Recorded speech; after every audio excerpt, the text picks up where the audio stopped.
Hello everyone. हाँ जी, तो हमने पार्ट 1 ऑलरेडी इस चैप्टर का कवर कर लिया है। इस वीडियो में पार्ट 2 डिस्कस करेंगे। यहाँ पर सीखते हैं कि सैचुरेटेड और अनसैचुरेटेड कार्बन कंपाउंड कौन कौन से होते हैं। तो देखो, सैचुरेटेड में आ जाते हैं हमारे एल्केन वाले कंपाउंड्स, एल्केन मतलब सिंगल बॉन्ड वाले कंपाउंड्स, और अनसैचुरेटेड में जो डबल बॉन्ड वाले होते हैं या फिर जो ट्रिपल बॉन्ड वाले होते हैं, उन कंपाउंड्स को हम बोलते हैं कि वो अनसैचुरेटेड कार्बन कंपाउंड्स हैं। मतलब जिसमें सिंगल बॉन्ड आ गया वो सैचुरेटेड, और जिसमें डबल या ट्रिपल आ जाए, कोई भी आ जाए, उसको हम बोल देंगे अनसैचुरेटेड। अब यहाँ पर हम नामकरण सीखेंगे। नामकरण यानी कि नॉमेनक्लेचर जिसको हम बोलते हैं।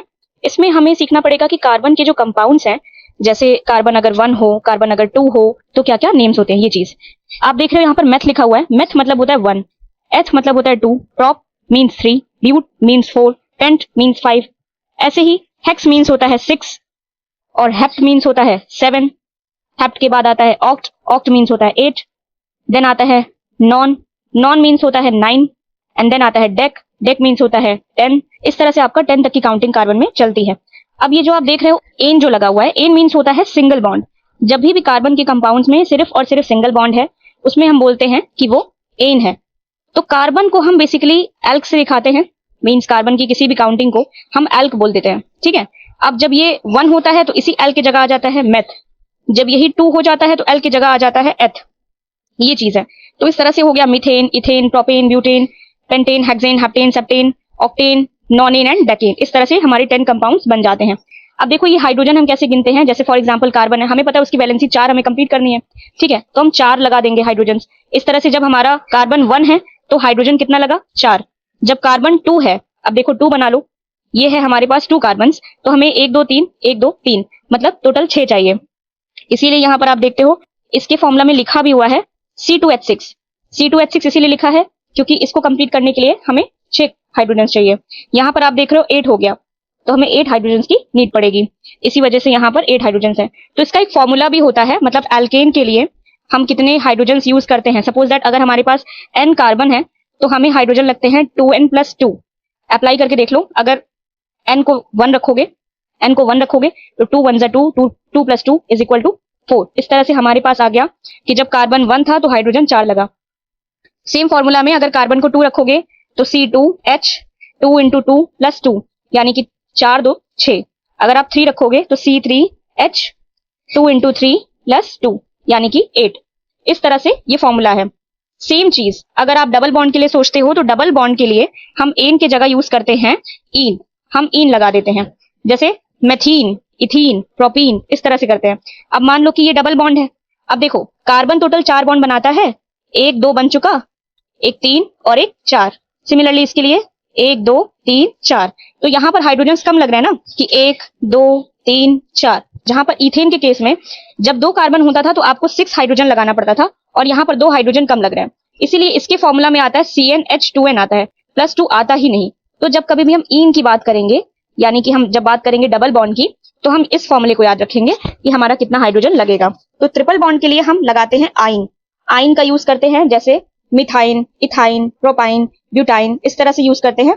अब सपोज करिए कि ये आपके पास 2 कार्बन है, इस तरह से ट्रिपल बॉन्ड है। तो देखो 3 बॉन्ड ऑलरेडी बना चुका, एक हाइड्रोजन चाहिए इधर और एक इधर चाहिए। यहां पर देखोगे तो हाइड्रोजन बहुत ही कम लग रहा है।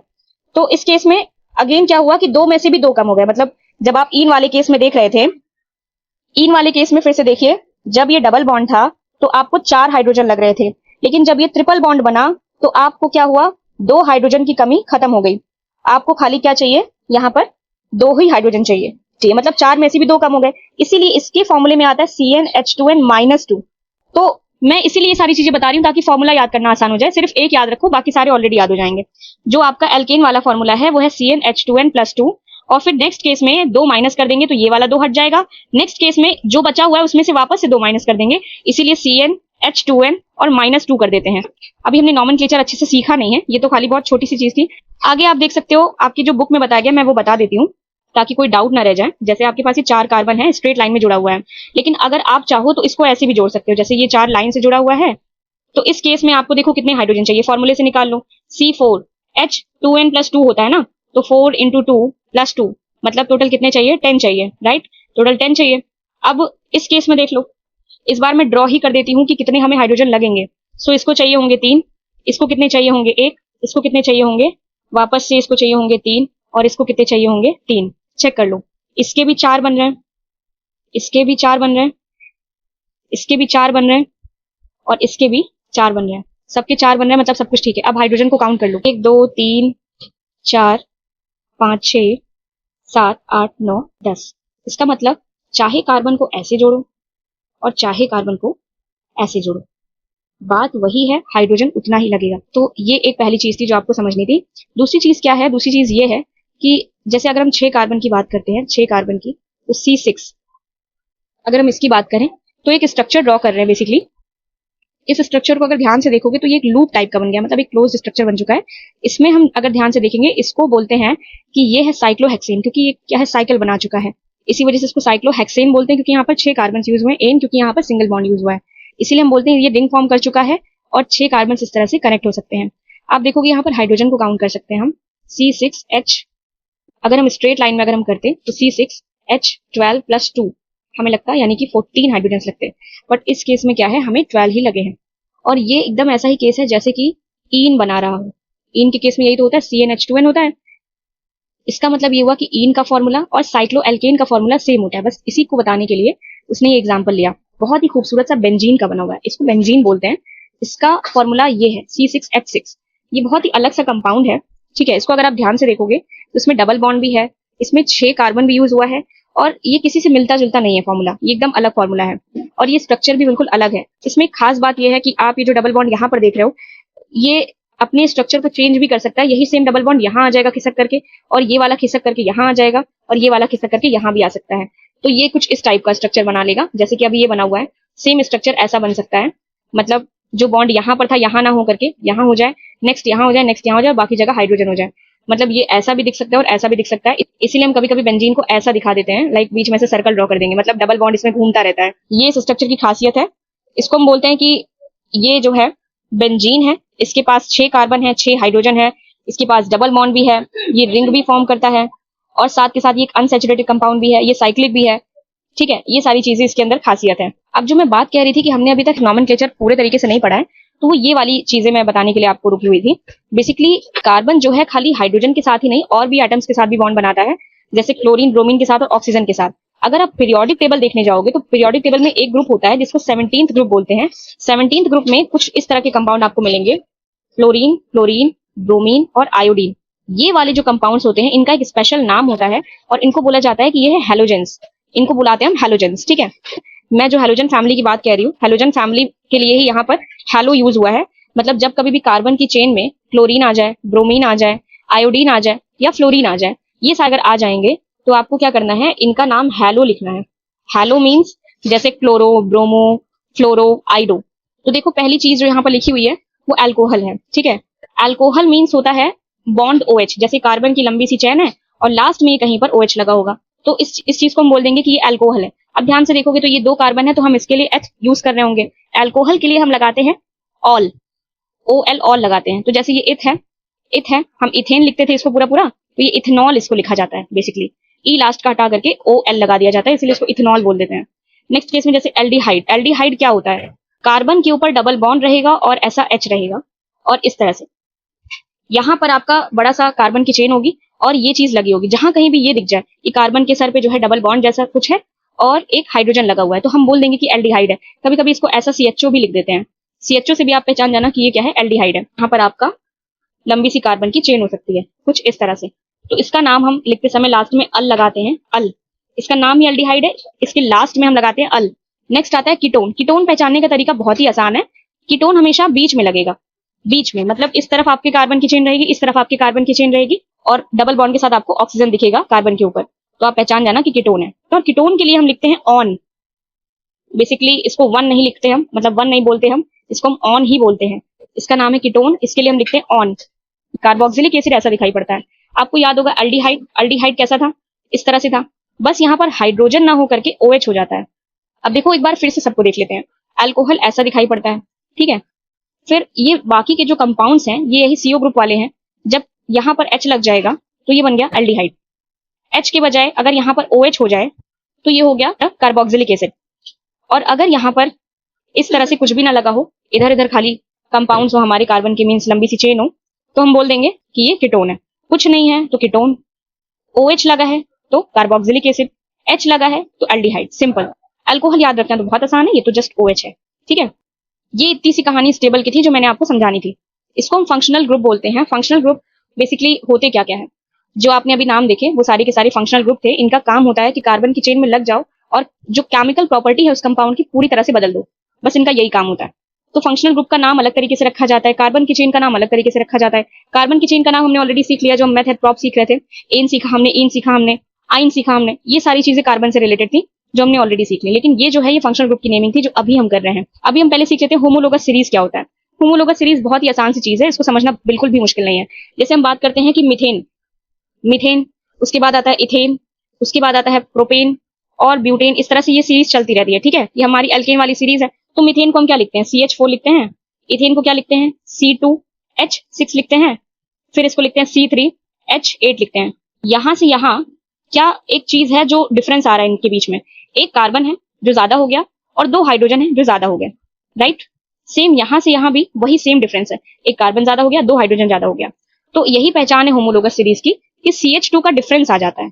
CH2 होता क्या है, कार्बन और 2 हाइड्रोजन। कुछ लोग इसको ऐसा भी बोलते हैं, जैसे कार्बन का एटॉमिक वेट होता है 12, हाइड्रोजन का होता है 1, 2, इसका मतलब 14 यूनिफाइड मास का यहाँ पर डिफरेंस आ जाता है। कुछ लोग इस तरह से भी बता देते हैं, कुछ ऐसे ही कह देते हैं कि CH2 का गैप आ जाता है। ये होता है होमोलोगस सीरीज। ये होमोलोगस सीरीज का काम है क्या, इसका काम बस इतना ही है कि जैसे आपके पास ये दिया हुआ है, आप पहचान सकते हो कि ये होमोलोगस सीरीज है कि नहीं। मतलब बेसिकली जैसे होमोलोगस सीरीज का जो भी हमारा मेंबर होगा उसके जो बिहेवियर होंगे वो सेम होंगे। जैसे मान लो कि एक कोई फैमिली है, ठीक है, आप किसी पर्टिकुलर फैमिली से हो, मैं किसी पर्टिकुलर फैमिली से हूँ, तो मेरे परिवार के जितने भी लोग रहेंगे सबका बिहेवियर एक जैसा होगा, आपके परिवार के जितने भी लोग रहेंगे सबका बिहेवियर एक जैसा होगा। तो सेम यहाँ पर भी है, मतलब इनके जो बिहेवियर है वो मिलते हैं। होमोलोगस सीरीज का काम यही होता है। तो कभी कोई आपसे पूछे कि जो गिवन कंपाउंड्स है क्या इनके बिहेवियर सेम है, तो आप चेक कर लो कि वो होमोलोगस सीरीज है कि नहीं। जैसे आपके पास ये एक एग्जाम्पल दे रखा है, CH3OH, देन है C2H5OH। अगर आप देखोगे OH को थोड़ी देर के लिए अगर भूल जाओगे तो ये CH3 है, ये CH5 है, एक कार्बन बढ़ गया और 2 हाइड्रोजन बढ़ गया, ये होमोलोगस सीरीज है। मतलब यही चीज सब में हुआ होगा, यहाँ पर भी यही हुआ होगा, यहाँ पर भी यही हुआ होगा। तो इसीलिए इतने सिमिलर क्यों है, क्योंकि ये होमोलोगस सीरीज के मेंबर है। मतलब ये होमोलोगस सीरीज फॉर्म करें, दैट्स वाई ये जो है इनके जो केमिकल बिहेवियर है वो एकदम सेम है। जैसे अगर आपके पास एक कार्बन था और आपके पास 5 कार्बन है, 5 कार्बन, तो 1 और 5 में काफी डिफरेंस है, क्योंकि 1 का मास तो खाली 12 है और 5 का मास जो है वो 60 है। तो इसको तोड़ना आसान है पर इसको तोड़ना मुश्किल है क्योंकि ये बड़ा है। इसीलिए बॉइलिंग पॉइंट में मेल्टिंग पॉइंट में अंतर आ जाता है। और इतना ज्यादा मास बढ़ने की वजह से भी मास मतलब मॉलिक्यूलर मास क्यों बढ़ रहा है, क्योंकि कार्बन के जो नंबर ऑफ कार्बन है वो इंक्रीज हो रहा है, दैट्स वाई यहाँ पर मॉलिक्यूलर मास आपका ज्यादा आ रहा है। तो होमोलोगस सीरीज में केमिकल बिहेवियर एकदम सेम रहता है, जो केमिकल प्रॉपर्टीज होती हैं वो बिल्कुल ही सेम रहती हैं, ठीक है। फंक्शनल ग्रुप है, जैसे अगर फंक्शनल ग्रुप मान लो मैं खाली अल्कोहल वाले कंपाउंड्स की ही बात कर रही हूँ, तो सारी के सारे जो कंपाउंड्स होंगे उनका बिहेवियर एकदम सेम रहेगा अगर वो होमोलोगस सीरीज के मेंबर है। अब हम सीख लेते हैं नॉमेनक्लेचर हम कैसे करते हैं। नॉमेनक्लेचर का मतलब होता है नामकरण। सबसे पहले नॉमेनक्लेचर में जो इंपॉर्टेंट है वो है कार्बन की चेन सेलेक्ट करो, कार्बन की चेन सेलेक्ट करो, ठीक है। जो भी लंबी से लंबी चेन हो सकती है पहले आप उसको सेलेक्ट करो। जैसे फॉर एग्जांपल आपके पास, मैं एग्जांपल दे रही हूँ, पहला एग्जांपल आपके पास ये है, ठीक है, ये हो गया। मैं एक नेक्स्ट एग्जांपल भी ले रही हूँ, ठीक है। तो मैं अगर पूछूं लंबी से लंबी चेन, तो ये बहुत आसान है कि इसका यही है, लेकिन इसका क्या क्या बन सकता है कि ये बन सकता है, एक ये बन सकता है, एक ये बन सकता है, बहुत सारे तरीके हैं ना। तो लंबी से लंबी चेन देखना है कि किसमें ज्यादा से ज्यादा कार्बन मेरे आ जा रहे हैं, वही मेरी सबसे बड़ी चेन होगी। जैसे 1 2 3 4 5 इसमें आ रहे हैं, 1 2 3 4 5 इसमें भी आ रहे हैं, इसका मतलब चाहे इधर से लो चाहे इधर से लो सेम ही है, ठीक है। तो सपोज करो कि मैं ले रही हूँ ये स्ट्रेट वाली, ठीक है, इस तरह से। तो इसमें एक चीज होती है जिसको हम बोलते हैं साइड चेन। साइड चेन का काम क्या है कि जो साइड में लगी वही साइड चेन है। जैसे मेरी सपोज मैंने इसी को चूज कर लिया ना, तो साइड चेन एक ये हो गए, एक ये हो गए, ये हमारी साइड चेन हो गए। मैं कुछ ऐसे ग्रुप्स होते हैं जो खाली आखिरी में लगते हैं, जैसे एक ये हो गया हेलो एल्केन में आपका जो क्लोरीन वाली चीज है, सपोज करो कि क्लोरीन, तो यहीं लग सकती है, आखिरी में ही लग सकती है, एंडिंग में ही लग सकती है, या तो यहाँ लग जाए, यहाँ लग जाए, यहाँ लग जाए। वो कहीं ऐसा नहीं है कि इस तरह से क्लोरीन ऐसे बीच में आ जाए और कार्बन ऐसा हो जाए, ये नहीं हो सकता, इस तरह से नहीं होगा। वो हमेशा टर्मिनेटिंग पॉइंट पर ही आएगा जहां पर आपकी चेन एंड हो रही है। तो उस केस में मैंने आपको पहले भी ये चीज बताया कि इस केस में हम क्या करते हैं, नाम लिखते हैं क्लोरो या ब्रोमो का। सेम ऐसे अगर अल्कोहल आ गया तो हम क्या लिख देंगे वहां पर, और लिख देंगे। एल्डिहाइड के लिए अल लिख देंगे, जैसे नाम है वही रूल है। देखो हेलो की जगह मैंने लिख दिया क्लोरो, एल्केन की जगह मैंने लिख दिया प्रोपेन, सिंपल। नेक्स्ट केस में अगर आप देखोगे अल्कोहल, तो अल्कोहल देखो सफिक्स लिखा हुआ है ऑल, सफिक्स मतलब जो चीज बाद में लगे, है ना। तो इसका तरीका क्या है लिखने का कि पहले लिख दो कार्बन का नाम कि कार्बन कितने हैं। जैसे कार्बन हमारे पास 3 है, लास्ट में जैसे एन लगता है ई को हटा करके OL कर दिया, प्रोपेनॉल, ठीक है, प्रोपेनॉल, सिंपल। इस तरह से हम अल्कोहल का नेम लिखते हैं। एल्डिहाइड के केस में हम क्या करते हैं, एल्डिहाइड के केस में जैसे आपके पास इसमें जैसे एल्डिहाइड के केस में क्या है कि कार्बन भी आ जाता है, तो हम इस वाले कार्बन को भी गिन लेते हैं। अगर जैसे मैंने केवल इतना लिखा तो ऐसा नहीं है कि आप खाली इसको गिनोगे और इसको अलग कर दोगे, बिल्कुल भी नहीं। आपको इसको भी गिनना है। इसका नाम क्या हो जाएगा? इथेनल। और अगर मैंने एक और यहाँ लगा दिया तो प्रोपेनल। सिंपल। मतलब हम इस वाले कार्बन को भी गिनते हैं। नेक्स्ट, अगर हमारे पास कीटोन है, ठीक है, कीटोन कैसे लिखा जाता है? जैसे मैंने कहा कि ये बीचों बीच में लगता है, ध्यान से देखो एकदम सेंटर में लगा हुआ है। मतलब कोई जरूरी नहीं है कि बीचों बीच में, यहाँ पर भी लग सकता है, ऐसी कोई बड़ी चीज नहीं है, लेकिन ये कोई तरीका नहीं है। आई मीन अगर आप खुद सोचो, जैसे देखो अगर मैंने यहाँ पर लगा दिया, सपोज करो, कोई कोई सोच रहा होगा ना कि यहाँ पर लगा देंगे तो क्या हो जाएगा, क्या अलग हो जाएगा। ये जहां जहां मैंने कुछ नहीं लिखा है वहां हाइड्रोजन है, ठीक है। अगर मैं यहाँ लिख दूं ऐसे हाइड्रोजन सपोज करो, तो क्या ये कीटोन रह गया? ये तो फिर से एल्डिहाइड बन गया। इसीलिए हम कहते हैं कि ये सेंटर में लगता है, तभी ये कुछ अलग दिखेगा ना। मतलब हमें अलग अलग फंक्शनल ग्रुप्स बनाने हैं, मतलब अलग अलग तरीके से हम एटम्स को अरेंज करें, देख रहे हैं क्या बन रहा है। तो जब लास्ट में OH था तो अल्कोहल बना दिया, जब लास्ट में ऐसा कुछ था उसको एल्डिहाइड बना दिया, जब लास्ट में ऐसा मतलब ऐसा कुछ अगर सेंटर में मैंने लगा दिया तो उसको कीटोन बना दिया। अब यहाँ पर है, इसको खाली गिनो, ये कितना है? 3 है, तो हमने लिख दिया प्रोप, ठीक है। और मैंने इसका नाम क्या बताया था? इसका नाम लिखते समय हम लिखते हैं ओन, तो प्रोपेनोन। प्रोपेनोन, इसका नाम प्रोपेन था पूरा पूरा, अगर ये ना होता इसका नाम क्या होता? प्रोपेन होता। तो अब ये है तो इसका नाम हो जाएगा प्रोपेनॉन, ठीक है। मतलब लास्ट में ऑन लग जाता है, ठीक है। नेक्स्ट आपका कार्बोक्सिलिक एसिड, इसके लास्ट में ओइक एसिड लगता है।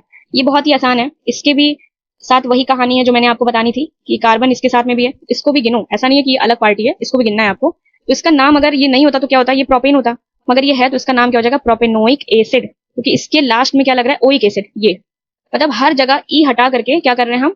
हमारी फंक्शनल ग्रुप का नेम लगा दे रहे हैं। बहुत ही आसान सी चीज है, ठीक है। अब एल्कीन का तो हमने ऑलरेडी सीख रखा है, ऑलरेडी मैंने आपको ये चीज बता दिया है कि अगर 3 कार्बन है तो आपने प्रॉप लगाया, और डबल बॉन्ड है तो इन लगाया। एल्काइन वही, 3 कार्बन है तो आपने प्रॉप लगाया, और ट्रिपल बॉन्ड है तो प्रोपाइन कर दिया। एक चीज यहाँ पर सीखने वाली है, वो मैं आपको बता देती हूँ। जैसे मान लीजिए कि आपका डबल बॉन्ड जो है, जैसे मान लीजिए आपका डबल बॉन्ड जो है, मान लीजिए हमारे पास यहाँ पर 4 कार्बन है और डबल बॉन्ड यहाँ पर आ गया, ठीक है, इस तरह से। तो चाहे इधर से काउंट करोगे तो भी डबल बॉन्ड सेकंड नंबर पर है, और इधर से अगर काउंट करोगे तो भी डबल बॉन्ड क्या है? सेकंड नंबर पर ही है। मतलब इधर से इस कार्बन का हो जाएगा, इधर से इस कार्बन का हो जाएगा, तो दोनों तरफ से सेकंड नंबर पर ही है ये चीज। तो हम क्या करते हैं, जैसे जब कुछ भी नहीं था, मतलब जब यहाँ पर बॉन्ड यही चीज लगा हुआ था तब कोई दिक्कत नहीं, मतलब 1 पर लगाया तब कोई दिक्कत नहीं, लेकिन अगर 2 पर लगाया, 3 पर लगाया, 4 पर लगाया, तो हम ऐसे लिखते हैं प्रॉप प्रॉप टू इन, इस तरह से हम मेंशन करते हैं उस चीज को, मतलब उसकी पोजीशन बकायदा बताते हैं कि कहां पर है। अच्छा, एक चीज और, जैसे मान लो कि मेरे पास एक कंपाउंड है, इस तरह से है, क्लोरीन यहाँ पर लगा हुआ है, तो हम क्या लिखेंगे?